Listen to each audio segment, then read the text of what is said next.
Assalamualaikum warahmatullahi wabarakatuh. Hari ini kita kembali masuk ke tema 6, subtema 1, pembelajaran 3 dengan pokok bahasan IPS. Kalian tahu tidak apa yang dimaksud dengan sumber daya alam? Sumber daya alam adalah segala sesuatu yang ada di alam dan bisa dimanfaatkan untuk kebutuhan sehari-hari.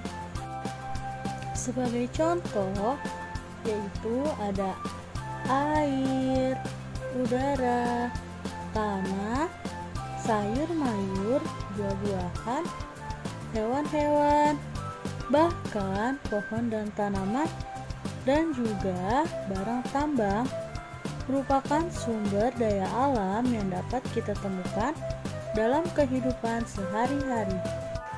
Sumber daya alam berdasarkan sifatnya atau ketersediaannya di alam dibagi menjadi dua. Yang pertama, sumber daya alam yang dapat diperbaharui dan sumber daya alam yang tidak dapat diperbarui. Sumber daya alam yang dapat diperbaharui maupun yang tidak dapat diperbarui tersebut dimanfaatkan untuk memenuhi kebutuhan hidup manusia. Contohnya hewan. Hewan dimanfaatkan untuk diambil daging, telur, susu maupun tenaganya. Selanjutnya tumbuhan. Tumbuhan dimanfaatkan pohon atau kayunya untuk membuat mebel, dijadikan tanaman hias serta daun dan buahnya untuk dikonsumsi.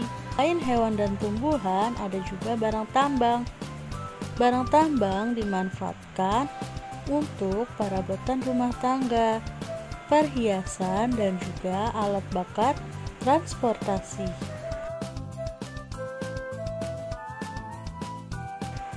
Tahukah kamu apa yang disebut dengan sumber daya alam yang dapat diperbarui?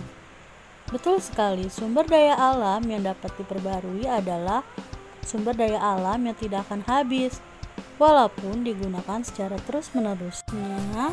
Air, tanah, udara, hewan, tumbuhan. Dan tahukah kalian apa maksud dari sumber daya alam yang tidak dapat diperbarui? Sumber daya alam yang tidak dapat diperbarui berarti sumber daya alam yang dapat habis jika digunakan secara terus-menerus. Contohnya, barang-barang tambang. Kegiatan penambangan biasanya dilakukan di daerah perbukitan sungai dan lepas pantai. Selanjutnya, sumber daya alam yang tidak dapat diperbarui. Contohnya yang pertama yaitu minyak bumi.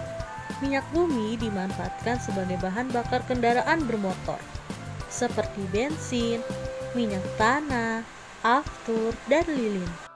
Yang kedua, batu bara. Batu bara dimanfaatkan sebagai bahan bakar lokomotor. Selanjutnya, biji besi. Biji besi dimanfaatkan sebagai bahan pembuat peralatan rumah tangga seperti sendok, garpu, dan lain-lain. Lalu marmer. Marmer dimanfaatkan sebagai bahan bangunan untuk lantai dan juga dinding, yaitu pasir kuarsa. Dimanfaatkan sebagai bahan dasar pembuatan benda pecah belah seperti kaca dan gelas. Air yaitu emas dan perak dimanfaatkan sebagai bahan pembuatan perhiasan seperti cincin, anting, dan gelang. Selanjutnya, mari amati gambar berikut ini. Ada yang tahu kegiatan apa yang dilakukan oleh gambar tersebut? Betul sekali. Kegiatan tersebut adalah kegiatan beternak.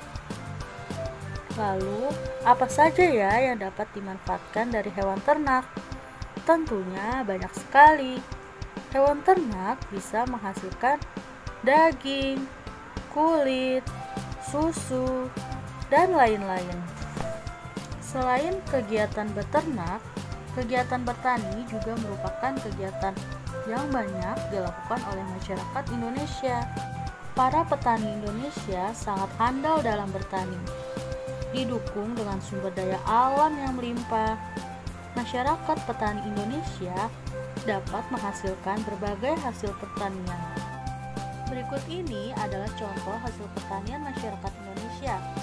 Yang pertama, ada buah naga, buah apel, buah jeruk, sayur mayur seperti wortel, bayam, terong, tentunya masih banyak lagi. Untuk tugas hari ini, mari sama-sama kita buka buku paket tema 6, halaman 27 dan 28. Silahkan kerjakan dengan benar dan tepat. Terima kasih untuk materi hari ini. Wassalamualaikum warahmatullahi wabarakatuh.